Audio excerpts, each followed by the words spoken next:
பெண்கள் பாதுகாப்பு தங்களின் முதன்மை குறிக்கோள் என கூறிய திமுக நடைமுறையில் அதற்கான எந்த நடவடிக்கையும் எடுக்காததின் விளைவாக ராமேஸ்வரம் சம்பவம் தமிழகத்தையே அதிர வைத்துள்ளது.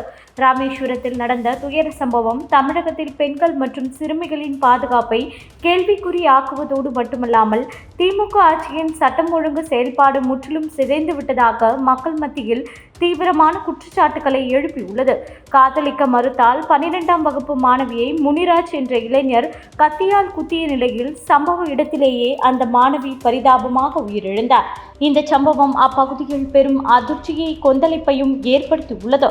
திமுக அரசு பெண்கள் பாதுகாப்பு குறித்து பெரிய வாக்குறுதிகளை வழங்கினாலும் நடைமுறையில் அந்த பாதுகாப்பு எங்கும் காணப்படாதது போன்ற உணர்வை இந்த சம்பவம் மீண்டும் தட்டி எழுப்பியுள்ளது. அன்றாடம் பெண்கள் மாணவிகள் மீது நடைபெறும் வன்முறைகள் அதிகரித்து வரும் சூழலில் திமுக அரசு சட்டம் ஒழுங்கை கையாளும் திறன் குறித்து மக்கள் மனதில் ஆழ்ந்த சந்தேகம் உருவாகியுள்ளது. குற்றவாளிகளை காப்பது, அரசியல் ஆதரவு, காவல்துறை மீது தலையீடு போன்ற குற்றச்சாட்டுகள் பொதுமக்களின் நம்பிக்கையை மேலும் குறைக்கின்றன.